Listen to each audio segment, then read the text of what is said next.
राधे राधे दोस्तों।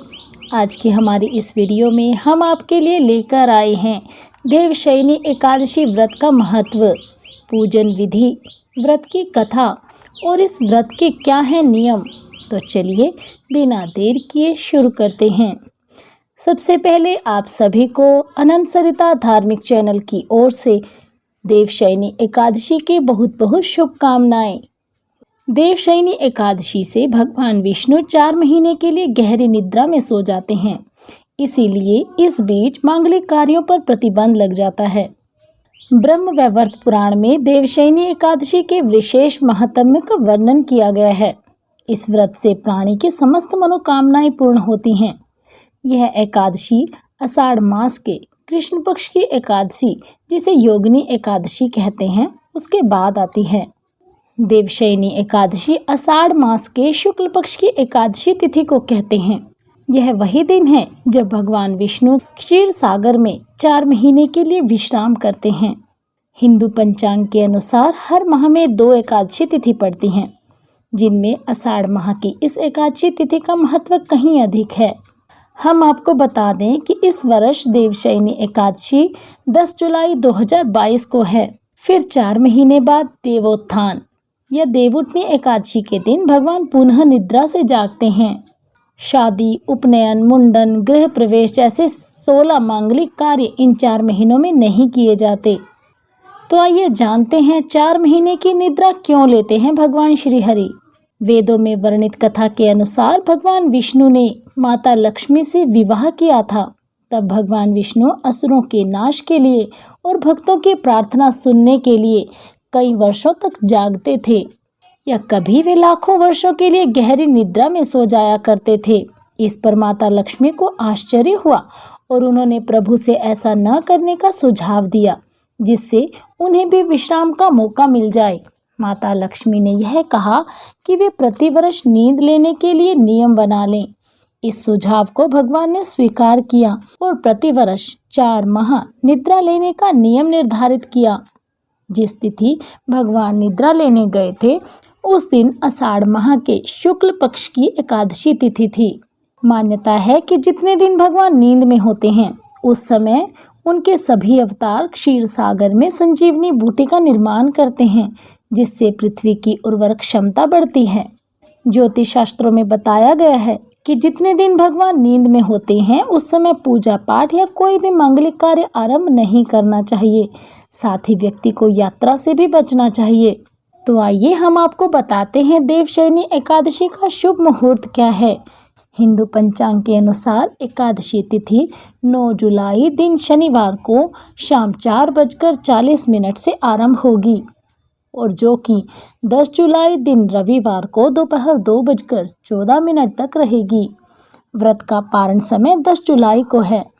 देवशयनी एकादशी व्रत के कुछ नियम हैं जो आज हम आपको बताने जा रहे हैं। तो चलिए सुनते हैं। देवशयनी एकादशी व्रत करने वाले व्यक्ति को दशमी के दिन यानी 9 जुलाई के दिन से तामसिक भोजन और विचारों का सेवन बंद कर देना चाहिए।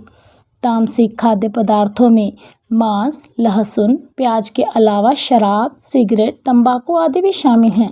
इनसे परहेज करना चाहिए। देवशयनी एकादशी व्रत आप अपने पापों से मुक्ति के लिए करते हैं, तो इस दिन आपको दूसरों के प्रति घृणा, क्रोध, गलत विचार, बुरे कर्मों से दूर रहना चाहिए। एकादशी व्रत वाले दिन संभव हो तो आप पीले रंग के कपड़े पहने। भगवान विष्णु का यह प्रिय रंग है। घर के उत्तर पश्चिम दिशा में भगवान विष्णु की मूर्ति या तस्वीर स्थापित करके व्रत में पूजन करें। इससे धन धान्य में वृद्धि होती है। देवशयनी एकादशी पर भगवान विष्णु की पूजा में पंचामृत, तुलसी का पत्ता, पीले फूल, केसर, हल्दी का विशेष उपयोग करना चाहिए। एकादशी के दिन नाखून, बाल, दाढ़ी आदि नहीं काटने चाहिए। इस दिन साबुन, तेल आदि का उपयोग भी वर्जित है। देवशयनी एकादशी को देवशयनी, महा एकादशी, तेलुगु में थोली एकादशी, हरिदेवशयनी, पद्मनाभा शयनी तथा प्रबोधनी एकादशी भी कहते हैं। तो आइए अब सुनते हैं देवशयनी एकादशी व्रत कथा। धर्मराज युधिष्ठिर ने भगवान श्री कृष्ण से कहा, हे केशव, आषाढ़ शुक्ल एकादशी का क्या नाम है? इस व्रत के करने की विधि क्या है और किस देवता का इसमें पूजन किया जाता है? तब श्री कृष्ण कहने लगे, हे युधिष्ठिर, जिस कथा को ब्रह्मा जी ने नारद जी से कहा था, आज मैं तुमसे वही कहता हूँ। एक बार देवऋषि नारद ने ब्रह्मा जी से इस एकादशी के विषय में जानने की उत्सुकता प्रकट की थी। तब ब्रह्मा जी ने उन्हें बताया, सतयुग में मानधाता नामक एक चक्रवर्ती सम्राट राज्य करते थे। उनके राज्य में प्रजा बहुत सुखी थी, किंतु भविष्य में क्या हो जाए यह कोई नहीं जानता। इसीलिए वे भी इस बात से अनभिज्ञ थे कि उनके राज्य में शीघ्र ही भयंकर अकाल पड़ने वाला है। उनके राज्य में पूरे 3 वर्ष तक वर्षा न होने के कारण भयंकर अकाल पड़ा। इस अकाल से चारों ओर त्राही त्राही मच गई। धर्म पक्ष के यज्ञ, हवन, पिंडदान, कथा, व्रत आदि में कोई कमी नहीं रही। जब मुसीबत पड़ी हो तो धार्मिक कार्यों में प्राणी की रुचि कहाँ रह जाती है। प्रजा ने राजा के पास जाकर अपनी वेदना की दुहाई दी। राजा तो इस स्थिति को लेकर पहले से ही दुखी थे। वे सोचने लगे कि आखिर मैंने ऐसा कौन सा पाप कर्म किया है जिसका दंड मुझे इस रूप में मिल रहा है। फिर इस कष्ट से मुक्ति पाने का कोई साधन करने के उद्देश्य से राजा सेना को लेकर जंगल की ओर चल दिए। वहां विचरण करते करते एक दिन वे ब्रह्मा जी के पुत्र अंगिरा ऋषि के आश्रम में पहुँचे और उन्हें साष्टांग प्रणाम किया। ऋषिवर ने उन्हें आशीर्वाद देकर उनकी कुशल क्षेम पूछी। फिर जंगल में विचरने और अपने आश्रम में आने का प्रयोजन जानना चाहा। तब राजा ने हाथ जोड़कर कहा, महात्मन, सभी प्रकार से धर्म का पालन करता हुआ भी मैं अपने राज्य के दुर्भिक्ष का दृश्य देख रहा हूँ। आखिर किस कारण से ऐसा हो रहा है? कृपया इसका समाधान करें। यह सुनकर महर्षि अंगिरा ने कहा, हे राजन, जब युगों से उत्तम यह सतयुग है, इसमें छोटे से पाप का भी बड़ा भयंकर दंड मिलता है। इसमें धर्म अपने चारों चरणों में व्याप्त रहता है। ब्राह्मण के अतिरिक्त किसी अन्य जाति को तप करने का अधिकार नहीं है, जबकि आपके राज्य में एक शूद्र तपस्या कर रहा है। यही कारण है कि आपके राज्य में वर्षा नहीं हो रही है। जब तक वह काल को प्राप्त नहीं होगा, तब तक यह दुर्भिक्ष शांत नहीं होगा। दुर्भिक्ष की शांति उसे मारने से ही संभव है। किंतु राजा का हृदय एक निरपराध शूद्र तपस्वी का शमन करने को तैयार नहीं हुआ। उन्होंने कहा, हे देव, मैं उस निरपराध को मार दूं, यह बात मेरे मन को स्वीकार्य नहीं है। कृपया करके आप कोई और उपाय बताएं। महर्षि अंगिरा ने बताया, आषाढ़ माह के शुक्ल पक्ष की एकादशी का व्रत करें। इस व्रत के प्रभाव से अवश्य ही वर्षा होगी। राजा अपने राज्य की राजधानी लौट आए और चारों वर्णों सहित पद्मा एकादशी का विधि पूर्वक व्रत किया।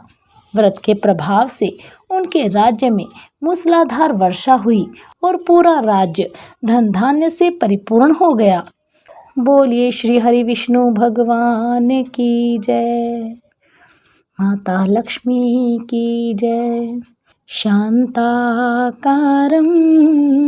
भुजंगशयनं पद्मनाभं सुरेशं विश्वाधारं गगनसदृशं मेघवर्णं शुभांगं लक्ष्मीकान्तं कमलनयनं योगिविरध्यानगम्यं वन्दे विष्णुं भवभयहरं सर्वलोकैकनाथं सर्वलोकैकनाथं। श्री हरि विष्णु की कृपा दृष्टि आप सभी पर बनी रहे, यही हमारी कामना है। तो दोस्तों, यदि आपको हमारी यह वीडियो पसंद आई है तो इसे लाइक करना मत भूलिएगा। यदि आप हमारे चैनल पर नए हैं तो हमारे चैनल को सब्सक्राइब अवश्य करें, बेल आइकन भी दबाएं ताकि आपको हमारी हर वीडियो की अपडेट प्राप्त होती रहे। हमारी वीडियोस को ज़्यादा से ज़्यादा शेयर कर हमें प्रोत्साहित करें। आप सभी का हमसे जुड़े रहने के लिए बहुत बहुत धन्यवाद।